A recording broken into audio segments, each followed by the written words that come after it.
I spent roughly 1 week shooting with just the 35mm prime from Sony, and now I think you should do it too.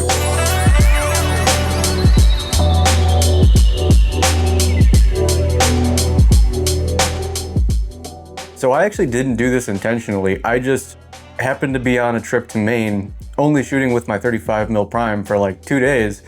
And when I picked up on the fact that I had been doing that, I thought, why not try to continue this and see if it actually goes well? Because obviously up till that point, I had felt like the 35 was working wonders. So I was like, let's just keep it up. Now this is unusual for me because I'm not really a 35mm shooter. I don't know why, but I've just never really gravitated to 35mm. I think I always kind of thought it was like a boring focal length. Not because it was actually boring, but because it was so widely used that I thought, everyone else has it covered, we're good. I'll just shoot with everything else. So this trip kind of changed my mind about that. I was like, oh yeah, at the end, after a full week of shooting with just the 35mm, I'm like, okay, I see what the hype is about. Yeah, I should have been using this. I've had this Sony G Master for like a year, just burning money and not using it. Obviously, I picked up a little something from it. I think it actually kind of made me a better photographer, which is going into why I think maybe you should try it too, because it's a whole new world when you're just stuck with one prime lens and one camera body, and you're like, gotta get good shots, now what?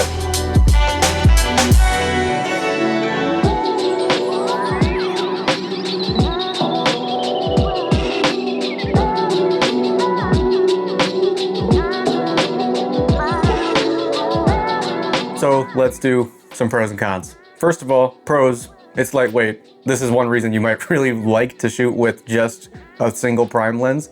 And I'm not telling you to shoot just with a 35, I'm just saying try a prime lens only for a couple days. Just one prime, doesn't matter what it is, just see how it feels.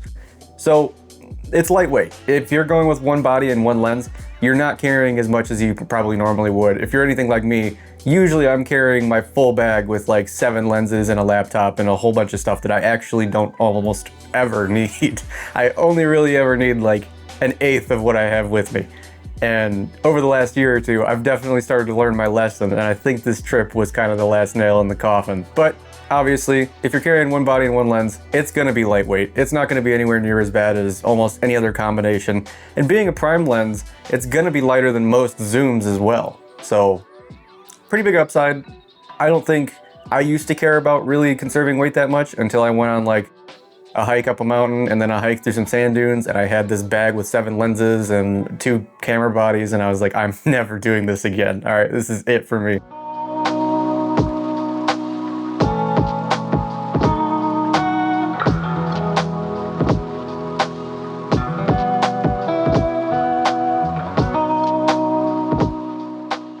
Second pro of using just one body and one lens, especially a prime lens, is you don't have to think as much. You just are stuck with one way of doing things.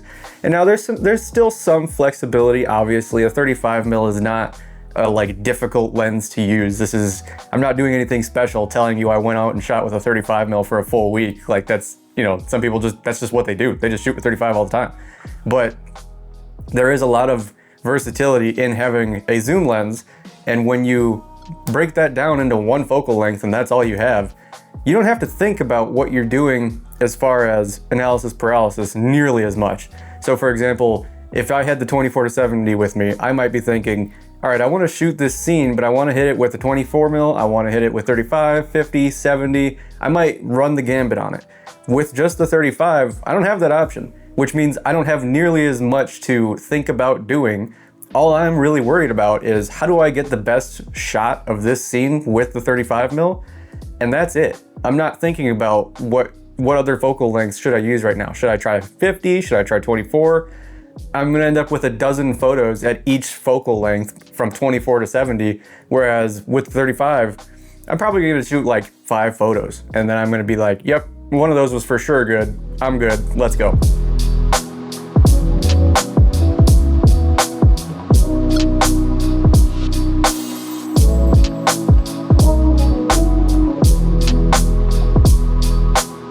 Another pro of shooting with just one prime and one body is that you're going to have to adapt more, and that's going to teach you how to adapt more.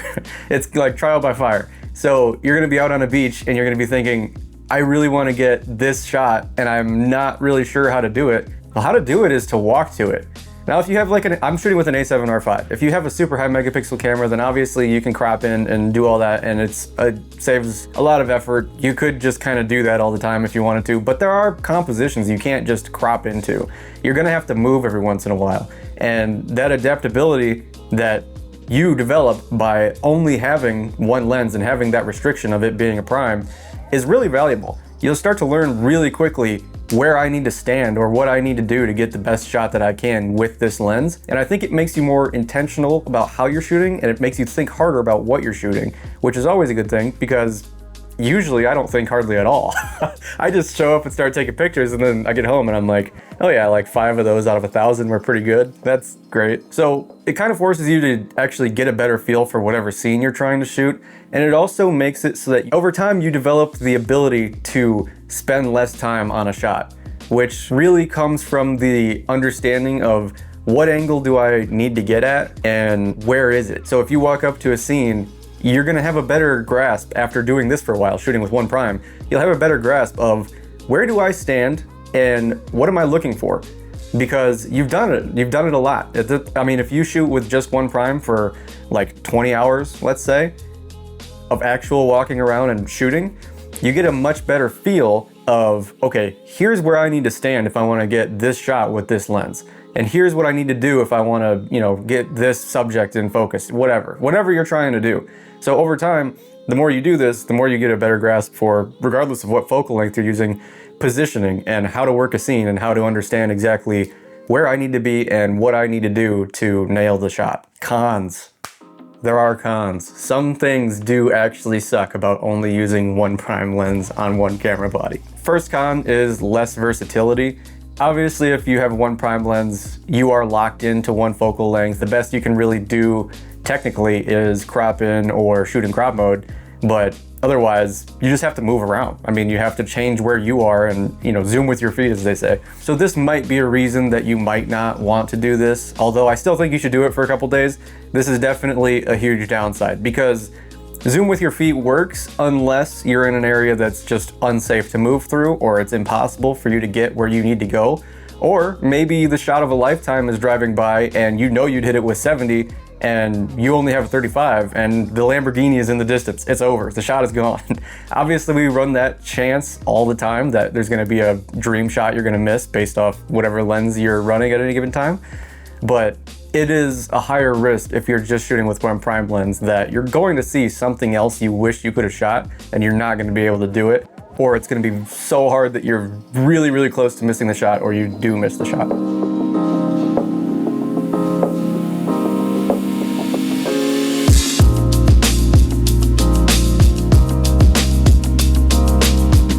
Comfort. This is another con. It sounds like a pro, could be, but I think it's a con.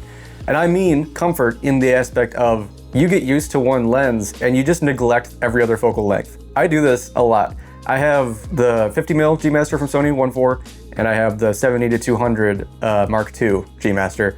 And those two lenses, I could genuinely just forget I even have any other lenses. This is part of why I think I didn't use the 35 for a while, because I had the 50 and I was like, I love the 50. I'll just use the 50 all the time. So the 50 and the 70-200 for me are my bread and butter lenses. Those are the lenses that if I was just gonna get stuck shooting one for months at a time, I would do that completely subconsciously with those lenses. I would just constantly be on them. So I definitely have gotten comfortable with certain lenses and just not stopped using them at times. I mean, when I was in Japan, I almost shot exclusively with the 50mm and I didn't even realize it until I was gone. I just looked at my pictures in Lightroom and thought, these are all 50. I mean, I knew I liked the lens before I went, and who doesn't? I mean, it's 50. But after a while, I thought, damn, didn't really shoot with anything else. That's kind of wild.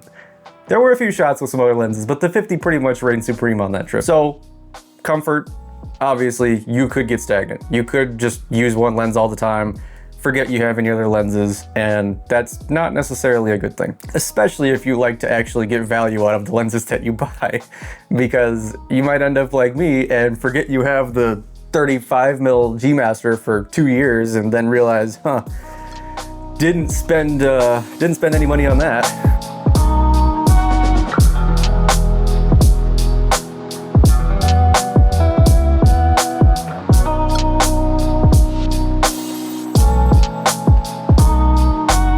what it's actually like. What is it actually like to shoot with one lens? It's great. I think it's awesome. It's like, obviously you could talk about pros and cons all day and like, oh, here's why you might or might not want to do it. But what it's actually like to just be out with one lens is kind of freeing. I mean, if you're like me and you think about things too much and you really don't have the most decisive personality, it takes a lot of the struggle of photography away and makes it a lot less daunting, I think. And obviously, it's not the most daunting thing in the first place for the most part. I mean, I do it because I enjoy it. Most of us do it because we enjoy it. But it can be like devastating when you walk up to the perfect scene and you have just too many focal lengths at your disposal. You just stand there and think, my God, I don't know what to do or like what to use right now. Just too many thoughts going through your head and it's just too much. So for me, using just the one prime lens can take a lot of that out of the equation. It can make life a lot easier. Also, I think this kind of pushes you to improve at photography. If you're shooting with one prime lens, like I said, you have to zoom with your feet, you have to move around, you have to think harder while also thinking less. So you have less options to choose from. You're not thinking as much about all the variety that you could pick, you know, between 100 different focal lengths, but you do have to think harder about how to work the one focal length that you do have. So I think that kind of makes you a better photographer because, like I said, you're forced to think harder about this focal length, and that makes you implement things that you might not usually implement. You think more about the technical aspect of photography. I mentioned before, obviously, if it all goes sour and the dream shot drove by, at least you can crop in. I mean, most of us have enough megapixels to crop a little bit and, you know, mess with the scene in post. That's never ideal, right? You don't really want to have to do that, but it's possible. So I guess what I'm saying is, if there was ever a time in history where you could feasibly take one prime lens and not be absolutely devastated if you kind of missed a shot, this is pretty much it. This is the best time ever to choose one lens and just go with it. And obviously I'm not doing anything new by telling you to shoot with one prime lens for a while. Like, this is, everybody has probably talked about it at one point or done it at one point. But I like to reiterate that it worked for me. I think I got something out of it. And I'm like a, I don't know, happy customer testimonial saying, hey, you should try it too. It's actually kind of cool. And even if you're terrified that you're gonna miss shots like I've talked about already, honestly, you know, there's always another day. There's always another day to shoot a better shot. You run with the punches, you know, and unless you're, you know, at a wedding and making boatloads of money by making sure you get this one shot, I think you're gonna be fine. Or if you're super sentimental, then I'm so sorry that I told you to do this because you might miss your favorite shot that ever happened. So, sorry. Try it. Shoot with one prime lens for like at least a day, maybe 2 days. Spend like 8 hours total just walking around shooting with one prime lens, at least, and see if that did anything. And it doesn't matter what length it is. Like I said, it doesn't have to be 35. 35 is probably the easiest to do it with, in my opinion. Maybe 50 would be tied, but if you want to do it, I don't think you need to restrict yourself to whatever focal length I or anyone else used. You could go shoot with a 135 prime all day and you can get the best shots ever. It just depends on what you're shooting and why you even want to do this specific kind of thing. If you want to shoot with one prime lens, I think there's probably a reason you want to, other than me telling you, because who am I? But like I said, it doesn't matter what prime you shoot with. TLDR, try shooting with just one prime for a couple days. Doesn't matter what prime. Just restrict yourself enough that you have to think a little bit harder about photography and think a little bit less about all the tools at your disposal. Also, check out my website. I have a website. There's not really that much on there. I mean, there's a blog which has 2 posts, hell yeah. And there's a bunch of my pictures on there, and you can see if I'm worth listening to, because you might think they're all trash and this didn't go well at all. If you want to see the photos that I'm talking about in this video, they're all in the main section of my portfolio. Not Maine as in Maine, but like Maine as in the state of Maine in the United States. You know what I mean.